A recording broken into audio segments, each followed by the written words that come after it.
Muy buenos días, hermanas y hermanos. Feliz día del Señor. Y estamos contentos de ver hermanos que nos visitan, que hacía tiempo que no los veíamos. Y nos goza en el corazón que estemos todos reunidos para alabar al Señor. Aún en sus vacaciones tienen tiempo para reunirse con los hermanos y estar todos adorando al Señor en comunión. Decirle a estos hermanos que un servidor ha estado predicando en el Evangelio de Lucas cada vez que ha sido preciso, y estamos terminando el Evangelio de Lucas. Vamos ya por el capítulo 24 y hemos puesto a título nuestro sermón de hoy: Paz a vosotros. Y precisamente este pasaje de hoy se refiere a un momento en que los hermanos también estaban juntos reunidos. Estaban en un aposento reunidos los hermanos, hablando de las cosas que habían acontecido, de que unos habían visto al Señor, otros le habían visto la tumba vacía, y hablando de estas cosas, el Señor se presenta ante ellos. Y Jesús les da su paz, también como nos la da a nosotros. Y en el pasaje de Juan, paralelo a este, Jesús repite 2 veces: mi paz os doy, paz a vosotros. Jesús, el Hijo de Dios, viene a traernos paz. Pero fijaos bien, hermanos, tengamos presente que siempre es Él el que actúa primero. No nos cansaremos de repetirlo, porque se trata de Él primero.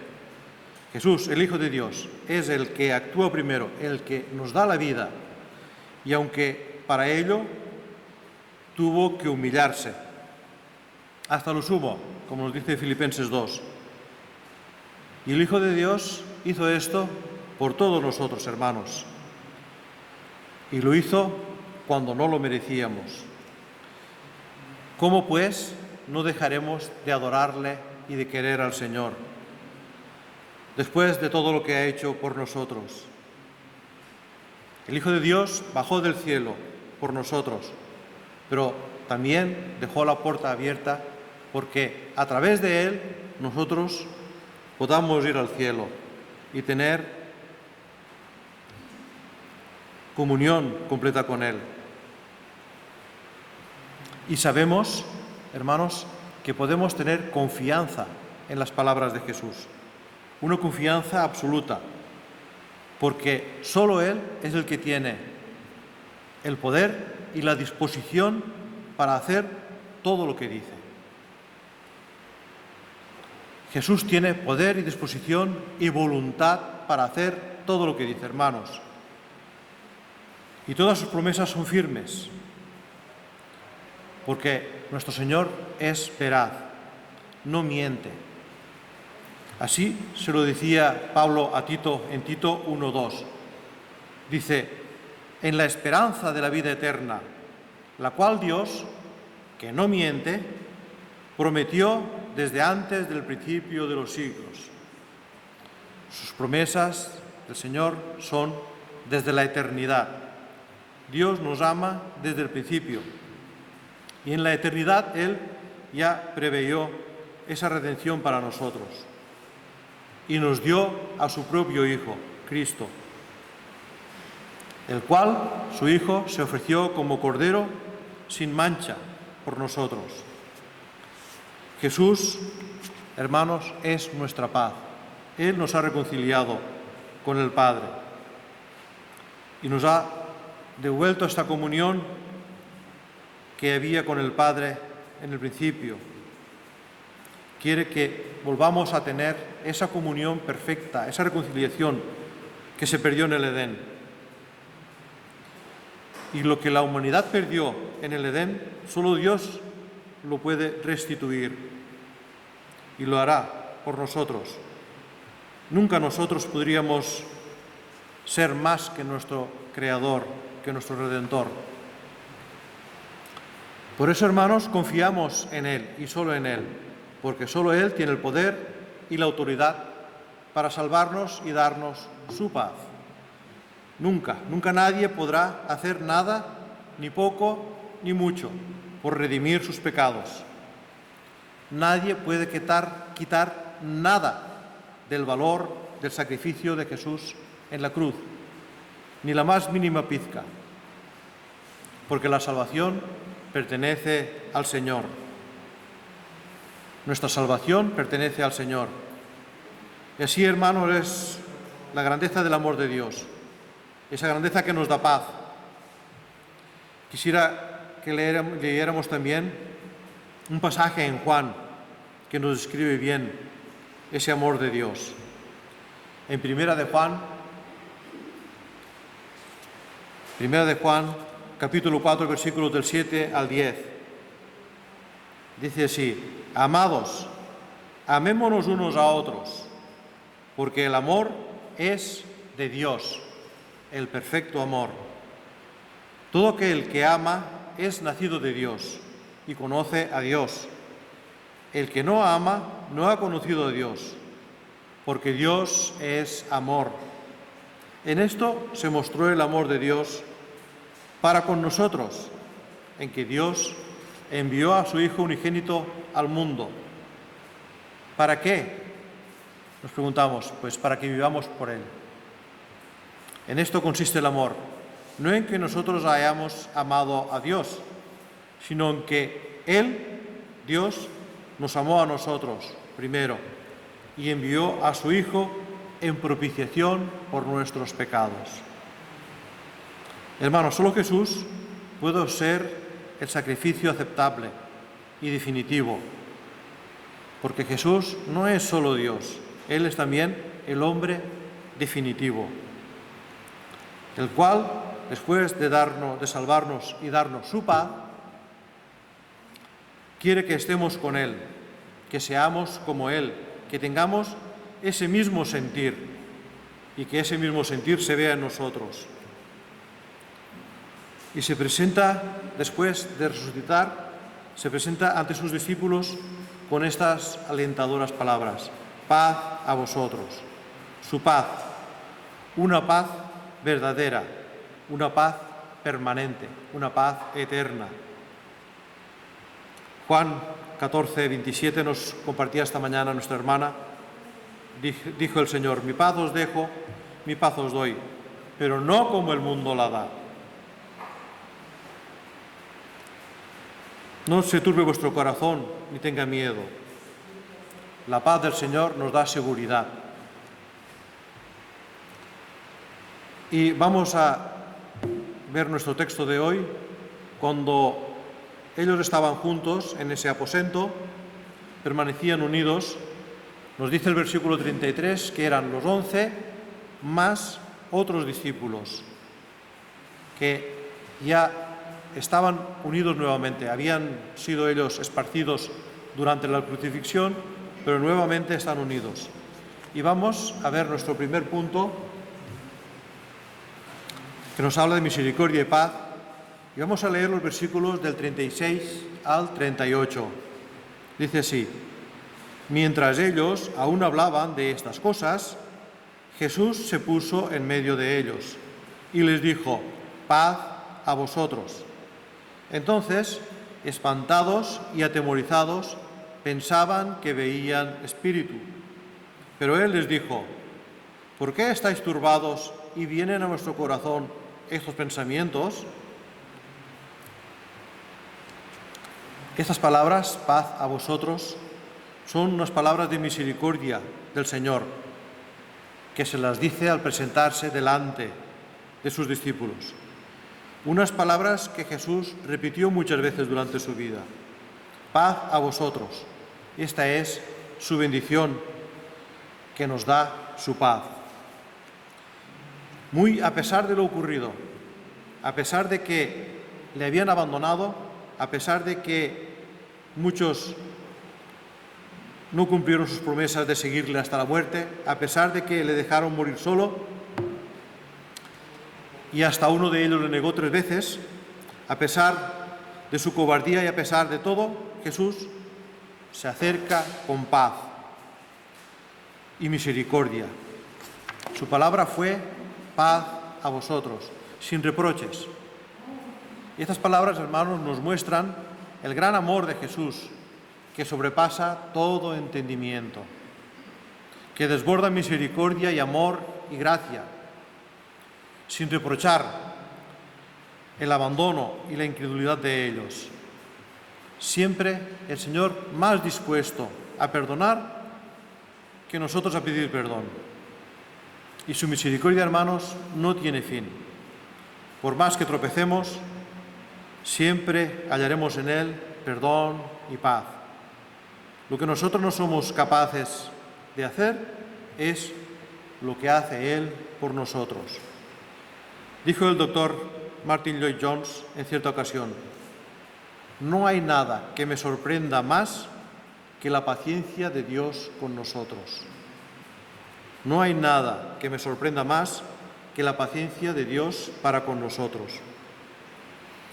Ahora bien, hermanos, reconocer nuestro pecado, solo reconocerlo, no debe ser una excusa como que ya está bien, ya cumplimos en reconocerlo. El reconocer nuestro pecado debe llevarnos al arrepentimiento. Y el arrepentimiento empieza confesando nuestros pecados al Señor. Dice un versículo muy querido por mí, que lo que he compartido muchas veces con vosotros, en 1 de Juan 1:9. Dice: si confesamos nuestros pecados, Él es fiel y justo para perdonar nuestros pecados y limpiarnos de toda maldad. Pero es que además, hermanos, el Señor quiere que seamos como Él, de misericordiosos, y que perdonemos también nosotros. Y así, en este sentir, es como se lo comunicó Pablo a los colosenses. Vamos a leer una pequeña porción en Colosenses capítulo 3, versos del 12 al 13. Colosenses 3, del 12 al 13. Dice así: vestíos, un vestido de carácter, entendámoslo así. Vestíos, pues, como escogidos de Dios, santos y amados. Vestíos de entrañable misericordia, de benignidad, de humildad, de mansedumbre, de paciencia, soportándoos unos a otros y perdonándoos unos a otros, si alguno tuviere queja contra otro. De la manera que Cristo os perdonó, así también hacedlo vosotros. Hermanos,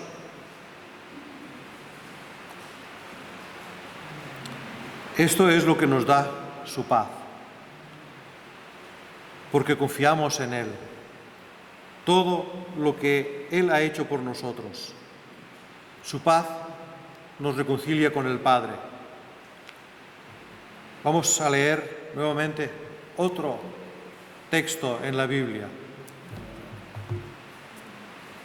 porque nos sujetamos a la palabra del Señor.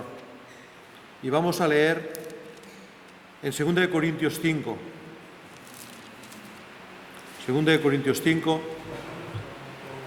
y los versículos del 17 al 20, donde vemos cómo el Señor nos reconcilia con el Padre. 2 de Corintios 5, 17 dice: de modo que si alguno está en Cristo, nueva criatura es. Las cosas viejas pasaron, he aquí todas son hechas nuevas. Y todo esto proviene de Dios, quien nos reconcilió consigo mismo por Cristo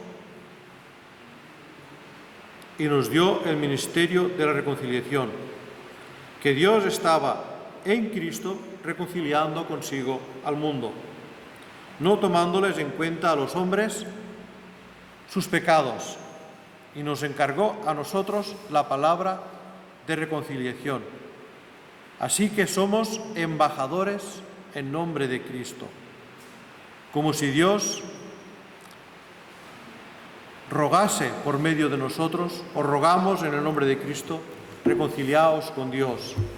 Esa es nuestra paz, el estar reconciliados con Dios. Y seguimos adelante Nuestro segundo punto, palpad y ved. Y hay un propósito en esto. Jesús nos demuestra que resucitó con un cuerpo físico. Palpad y ved. Versículos 39 y 40. Dicen así: mirad mis manos y mis pies, que yo mismo soy. Palpad y ved, porque un espíritu no tiene carne ni huesos, como veis que yo tengo. Y diciendo esto, les mostró las manos y los pies. Parece que el Señor insiste, diciéndoles: ¿os cuesta tanto creer lo que os han dicho y lo que ahora veis? Jesús, en este tiempo, apela a sus sentidos. Y ante su espanto y su temor, les dice que toquen con sus manos y que miren con sus ojos y que no tengan miedo. Mirad mis manos y mis pies, les dice, y se los muestra. El cuerpo de Jesús, hermanos, se puede ver y tocar. Tiene esencia material de cuerpo y se puede comprobar. Es un cuerpo humano que además es glorificado. Dicho sea de paso, hermano, esto nos da pie a pensar que para nada no puede ser el cuerpo del Señor ni un trozo de pan ni una copa de vino, como lo dice la doctrina romana de la transubstanciación. La doctrina católica, esa idea romanista de la transubstanciación, además de no tener base escritural, hermanos, es contraria a los sentidos. Como también es contraria a los sentidos la doctrina de la regeneración bautismal. Hermanos, el bautismo y la regeneración del corazón, lo que nosotros llamamos el nuevo nacimiento, no van unidos. Una cosa es el bautismo, el testimonio, y otra cosa es la regeneración del corazón que nos da el Espíritu Santo. Y nuestros sentidos nos alertan que muchos son también los bautizados que no han tenido una regeneración del Espíritu Santo. Hermano, tengamos en cuenta esto, que no intenten liarnos. Las cosas son como son. Y para eso también el Señor nos dio nuestros sentidos. Y Jesús aquí apela a sus discípulos a sus sentidos. Palpad y ved. No a imaginaciones ni a emociones inciertas y pasajeras. Si no hubieran visto y tocado al Señor, sí que quizás hubieran tenido motivos para dudar. Pero ahora tienen la mayor de las evidencias, sus sentidos, su vista, su oído, su tacto. El Señor comió delante de ellos. Incluso pudieron olerlo. Cuando comprobaron con sus sentidos que era real, sus temores pasaron a ser alegría y gozo. Es cierto, hermanos, que ahora nosotros no podemos ver al Señor. No podemos ver al Señor resucitado, hermanos, pero tenemos la fe cierta de que un día le veremos. A sus discípulos les costó dar credibilidad a lo que veían, a lo que realmente pasó, pero Jesús no los dejó. Jesús no dejó de ir a ellos y mostrarse, de manifestarse a ellos. Y sabéis que, hermanos, esto ha dado paso a que millones de personas hayamos recibido su testimonio, el testimonio de esas personas, esos discípulos que vieron al Señor resucitado. Y hemos creído, sin ver, pero tenemos su testimonio. Y por la gracia de Dios nos ha dado fe en lo que las Escrituras dicen de Jesús resucitado. Nuestro tercer punto, vemos que el Señor comió delante de ellos. Versículos 41 y 43. Dice: y como todavía ellos de gozo no lo creían y estaban maravillados, les dijo: ¿tenéis aquí algo de comer? Ellos le dieron aparte de un pez asado y un panal de miel, y él lo tomó y comió delante de ellos. Vemos en estos versículos, hermanos, que Jesús tiene un trato de lo más normal con sus discípulos. Incluso les pide de comer y come delante de ellos. ¿Pueden tener más evidencia que esta de su resurrección? Tienen ante ellos a Jesús, le ven, le tocan y ahora además está comiendo delante de ellos. Comida real, la misma comida que ellos comieron, que ellos habían preparado, de lo que también ellos habían comido. Hermanos, después de esta experiencia ya nada podrá convencerlos de que Jesús no resucitó. Nada podrá quitar de sus mentes ni de sus vidas lo que han visto. Jesús está vivo delante de ellos, comiendo. Y ahora pase lo que pase, ya no lo negarán, porque realmente sí que pasó. Pues muchos de ellos ahora sí que darían su vida por no negar lo que vieron y fueron martirizados hasta la muerte. Aquí sí que cumplieron después de seguir al Señor hasta la muerte, por no negar lo que vieron y lo que vivieron con el Señor. Hermanos, aunque no comprendamos cómo el Señor aparecía y desaparecía, lo cierto es que el Señor tiene un cuerpo que sus discípulos vieron y tocaron. Ciertamente un cuerpo real. Por eso el texto nos habla de la perplejidad de los discípulos, que de gozo no lo creían. Es como decir, es demasiado bueno para ser real. A pesar de que habían visto muchos milagros y señales extraordinarias, de gozo no lo creían y estaban maravillados, porque Jesús estaba resucitado delante de ellos, comiendo delante de ellos, el Señor resucitado. Concluimos finalmente, hermanos, y quiero que nos fijemos en una lección práctica que encontramos también aquí en este texto, que Jesús mostró a sus discípulos. Esa lección de tratar amablemente y con paciencia a los discípulos como hizo Él. Con paciencia según sus capacidades, porque Jesús trató a cada uno según lo que puede soportar y nos pide que también lo hagamos así. Jesús fue paciente con ellos. Al que necesitaba ternura, lo trató con ternura, para que su fe no flaqueara. Y esto también lo entendió Pablo y lo comunicó en 1 Corintios. A los corintios les dijo en 1 Corintios 9:22, me he hecho débil a los débiles para ganar a los débiles. A todos me he hecho de todo para que de todos modos salve a algunos. Hermanos, damos nuestro testimonio cada día, pero no nos desanimemos, aunque no veamos resultados de verdadera conversión, aunque no nos veamos tan pronto como quisiéramos, y aunque para ello necesitemos usar medios de los más sencillos. No dudemos de persuadir a quien necesite hablarle sencillamente para llevarle a la fe, aunque esto nos reclame gran paciencia, aunque tengamos que insistir en ello. ¿No acaso actuó así también el Señor? Él tuvo paciencia. Nos dice la palabra que el Señor es paciente y no quiere que nadie se pierda. Y la paciencia es un don que Dios nos da.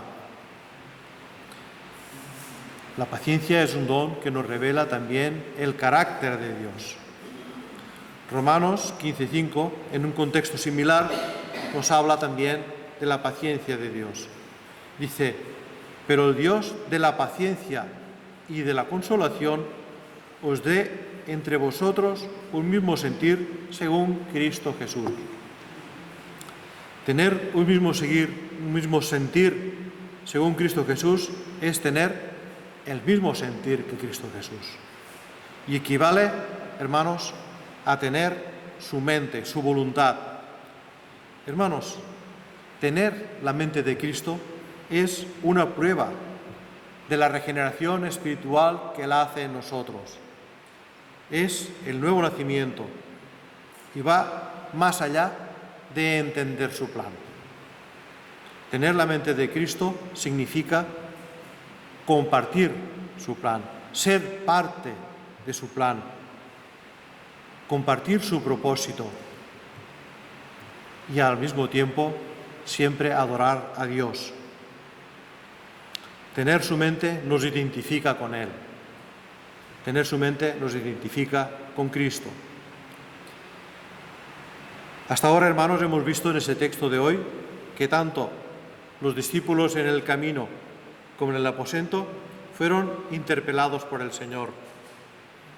Él les llamó insensatos, tardos de corazón, incrédulos. Les preguntó por qué estaban turbados y venían a su mente estos pensamientos. Pero se acercó a ellos. Y fijaos, hermanos, que esa interpelación no los entristeció, ni les ofendió, sino que provocó en ellos gozo y alegría. Y estaban maravillados. Y no es para menos, hermanos, porque tenían ante ellos a Cristo resucitado. Y nosotros ahora tenemos su testimonio en la palabra del Señor. Y tenemos fe y creemos que todo lo que nos dice la Biblia acerca de Jesús es verdad. Y tenemos esa esperanza, hermanos. Tenemos la esperanza también de poder verlo y tocarlo algún día. Y esta es nuestra fe en Él, que nos asegura el perdón y la vida eterna por su gracia y misericordia.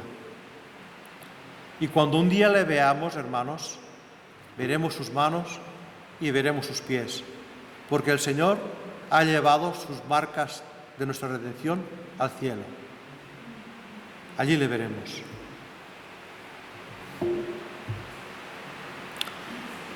Vamos a terminar leyendo un texto en Hebreos 13. Hebreos 13, 20 al 21 nos dice: y el Dios de paz, que resucitó de los muertos a nuestro Señor Jesucristo, el gran pastor de las ovejas, por la sangre del pacto eterno, os haga aptos en toda buena obra, para que hagáis su voluntad, haciendo Él en vosotros, en nosotros, lo que es agradable delante de Él, por Jesucristo, al cual sea la gloria por los siglos. Amén. Vamos a orar.